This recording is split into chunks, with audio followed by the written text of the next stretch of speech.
Assalamualaikum warahmatullahi wabarakatuh. Perkenalkan, saya Marsyana Sabrina dan rekan saya. Perkenalkan, saya Fatimah Azahro. Nah, di sini kami akan membahas tentang anatomi kepala bayi. Kemudian ada anatomi panggul. Kemudian yang ketiga itu ada macam-macam bidang hot serta proses-proses dalam persalinan.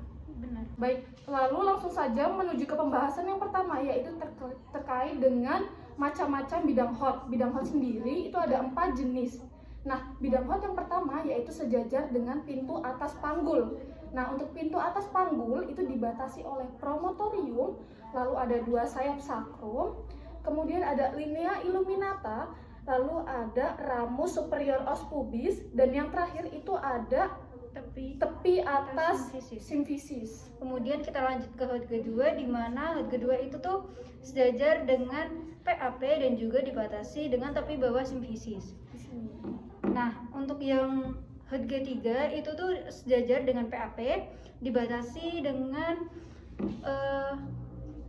spina ischiadica. Nah, untuk yang keempat, HUT keempat itu tuh sejajar dengan PAP, dibatasi dengan ujung koksigis. Ya. Baik, lalu berikutnya kami akan mempelajari tentang anatomi dari tengkorak bayi. Yang pertama ada lobus, itu namanya lobus frontal, letaknya di depan atau bagian dahi kita. Nah, dihubungkan dengan sutura frontalis. Lalu berikutnya ada lobus parietal. Nah, letaknya itu dari bagian tengah ke agak belakang sebelah sini. Nah, di sini itu dihubungkan dengan sutura sagittalis yang panjang ini. Lalu yang ketiga ada lobus occipital, letaknya itu di bagian kepala, belakang kepala. Nah, ini tuh dihubungkan dengan sutura lamboidea yang melengkung ini. Lalu yang terakhir itu ada lobus temporal. Nah, letaknya ada di kedua sisi samping kepala kita. Dihubungkan dengan sutura coronaria di sini ya, melengkung di sini. Apakah sudah Kak Marsya? Sudah. Jadi selanjutnya di sini itu kami akan menjelaskan cara mengejen yang benar. Yeah. Nah, ketika ibu itu akan melahirkan, sebaiknya ketika mengejen itu tidak menutup mata. Ya, kenapa dilarang menutup mata? Karena ketika ibu mengejan kemudian menutup mata, maka akan memperbesar atau menambah tekanan yang ada pada pembuluh darah di area sekitar mata. Yang mana untuk kemungkinan terburuknya itu pembuluh darah tersebut dapat pecah dan dapat menyebabkan kebutaan. Iya. Lalu kemudian yang kedua itu ketika akan mengejan itu tuh jangan teriak, dikarenakan nanti akan mengurangi efektivitas dari tenaga yang sudah kita keluarkan untuk mengejan. Karena sebagian besar tenaganya mungkin bisa kabur ke usaha kita dalam berteriak, justru bukan dalam mengejan. Iya. Selanjutnya kita akan menjelaskan 7 stasiun yang ada pada persalinan. Nah, lalu untuk stasiun yang ke-0 yaitu head floating, di mana posisi kepala dan bayi-bayi itu mengambang. Iya, belum masuk ke bagian pintu atas panggul atau bidang hot 1. Nah, kemudian yang pertama itu ada engagement, di mana kepala bayi itu mulai masuk ke panggul ibu. Ya. Kemudian untuk yang kedua yaitu descent, di mana kepala bayi sudah melewati bidang hot 1 dan mulai memasuki bidang hot 2. Bisa dilihat di sini. Nah, kemudian yang ketiga itu ada fleksi, di mana kepala bayi sudah mulai menunduk supaya untuk menyesuaikan pada ruangan yang sempit di bagian panggul ibu. Kemudian setelah kepala bayi menunduk akan memasuki ke stasiun yang keempat yaitu internal rotation, di mana kepala bayi akan mengalami sedikit perputaran atau namanya putaran apa Kak? Putaran paksi dalam. Ya. Kemudian setelah melakukan internal rotation, kepala bayi akan mulai mengalami pendongaan yaitu pada stasiun kelima yaitu extension. Dongak. Kemudian masuk selanjutnya yaitu external rotation atau putaran paksi luar. Ya. Nah, ini tuh putaran paksi luar itu badan bayi. Nah, gini ya. Iya.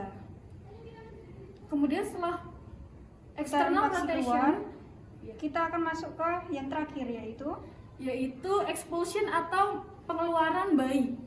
Ya. Jadi tujuan internal rotation atau external rotation yaitu untuk menyesuaikan ukuran panggul dari si ibunya ya. Setelah kami menjelaskan terkait dengan stasiun dalam persalinan, kami akan mencontohkan contoh gerakan tangan yang benar dalam menangani persalinan. Atau sebutannya stagnan. Iya, untuk tangannya itu stagnan namanya. Nah, untuk dalam tahapan stagnan yang pertama, tangan kita yang bagian sebelah kanan atau yang dirasa kuat itu bertugas untuk menahan robekan dari jalan lahir.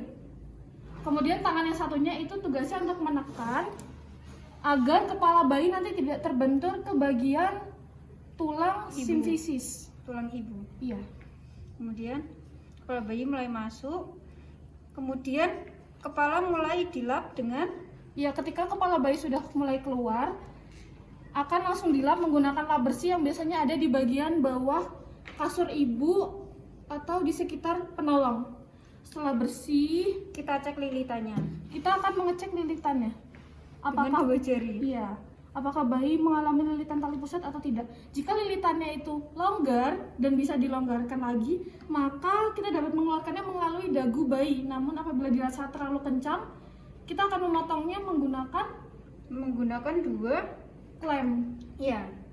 Lalu untuk tangannya sendiri, tangan penolong itu yang bagian jempolnya bertemu di di tulang oksipital. oksipital. Lalu Yang 4 ada di dagu bayi. ya, seperti ini. Kemudian setelah badan bayi mulai keluar, tangan sebelah kanannya berpindah Ke dada. bagian memegangi bagian dada. Yang Dan yang satunya itu meraba sekujur tubuh bayi apakah sudah lengkap keluar. Setelah lengkap keluar, maka tangan yang sebelah kiri itu menjepit kedua kaki bayi dan meletakkannya seperti ini. Nah, setelah bayi sudah keluar dan bagian tubuhnya itu lengkap, maka akan langsung dilakukan inisiasi menyusui dini. Tujuannya untuk membangun bonding antara bayi dengan ibu serta menjaga kehangatan dari si bayinya sendiri. Seperti ini. Sudah, Kak? Sudah. Nah, sekian penjelasan dari kami. Terima kasih atas waktunya. Wassalamualaikum warahmatullahi wabarakatuh.